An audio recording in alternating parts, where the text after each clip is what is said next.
Bonsoir Rudy. Bonsoir Julien. On va commencer avec des matchs de coupe. Avec des matchs de coupe, on commence avec de la Coupe de France et une grosse surprise. Saint-Etienne éliminé de la Coupe de France et par qui? Par l'AS Cannes. On regarde les buts. Le premier il est signé Brandao, c'est donc bien parti pour Saint-Etienne. Un but à la Brandao en 2 temps. Il sait pas trop comment il marque. C'est ensuite Réjeanne Darnel qui marque le but de l'égalisation pour l'AS Cannes. Et c'est finalement donc ça se finit au tir au but et pour le moment, enfin les tirs au but qui ont été mal gérés par l'AS Saint-Etienne. On le voit, Harding loupe le sien et l'AS Saint-Etienne qui est éliminé de cette Coupe de France au profit de l'AS Cannes. On passe à de la Coupe de la Ligue et au Paris Saint-Germain qui jouait ce soir face à Bordeaux et une nouvelle fois le Paris Saint-Germain étale ses millions et ses buts. On regarde les buts. Le premier il est signé Pastore, on le voit, il est pas mal, ça vaut pas les buts à la Zlatan. Ensuite c'est Poco, un joueur de Bordeaux qui égalise et ce sera finalement, si je vous dis pas de bêtises, Rabiot qui s'était un petit peu troué sur le but d'avant, qui recolle au score, qui donne l'avantage aux Parisiens et c'est finalement Matuidi qui offre le troisième but, 3-1. Le Paris Saint-Germain qui est donc les premiers qualifiés pour les demi-finales de cette Coupe de la Ligue. À noter que Pastore apparemment a fait un excellent match. On va passer à l'OM qui va aussi jouer en Coupe de la Ligue quart de finale demain. Et oui, et les Olympiens apprécient particulièrement cette compétition et avec l'adversité en championnat, cette Coupe de la Ligue paraît être l'un des meilleurs moyens pour eux de s'offrir un titre cette saison. Il faudra donc passer par Lyon. Demain, ce sera au Vélodrome, mais ce sera pas évident. Et pour le moment, José Anigo a un problème de riche puisqu'il a trop de joueurs. Avant, il y avait trop de blessés. Maintenant, il a un problème de concurrence. Et regardez sa solution.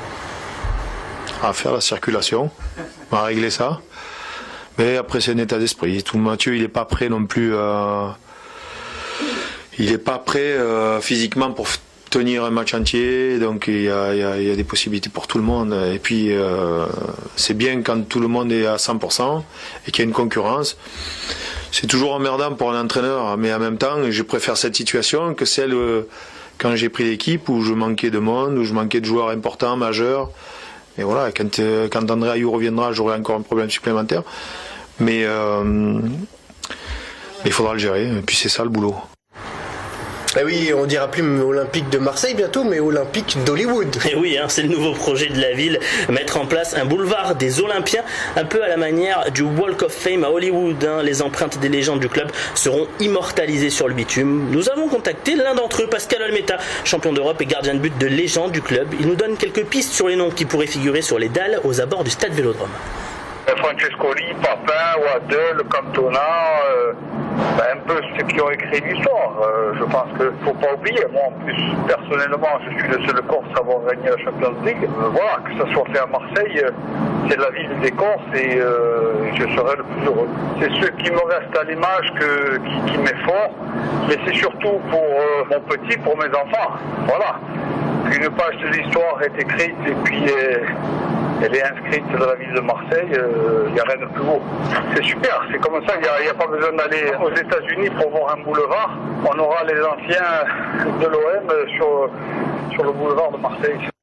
Et les Marseillais, qu'en pensent-ils de tout ça? Quels joueurs aimeraient-ils voir sur ces dalles? Vous allez le voir, ça vaut le détour leur réaction et c'est signé Lilia Bertoneau et Daphné Desjardins. Balbuena. Papin serait bien, là, il représenterait bien l'OM, puisqu'il a marqué pas mal de buts à la Papin, les papinades comme on disait à l'époque. Il faudrait mettre des noms de bons joueurs, donc ça risque d'être le plus gros problème. Ça peut être Ouvadel, ça peut être des joueurs comme ça, quoi. Basile Boli, des gars comme ça, quoi. Ah ouais, Gignac. C'est Gignac, Papin. Moi, cette histoire, je la trouve très bien. Ça va mettre en valeur l'OM. Ça va mettre en valeur Marseille et moi j'aimerais voir Balbuena, voilà. Et j'aimerais qu'il voie toutes mes copines. Non, voilà. Et on termine avec du handball, Rudy. Et l'Euro qui bat son plein. Hier, nous l'avons vécu ensemble. L'équipe de France a assuré son démarrage en se défaisant facilement de la Russie. Par contre, Julien, il faut que vous y mettiez en handball. Vous êtes très mal, je trouve. Demain, il faudra faire face à la Pologne. Et dans ce groupe, il y a un ami du JT Sport, Luka Karabatic, le joueur d'Aix-en-Provence, ancien de Montpellier, qui vit sa première compétition internationale en bleu. Nous l'avons contacté pour avoir son avis sur ses premières heures de compète. On l'écoute.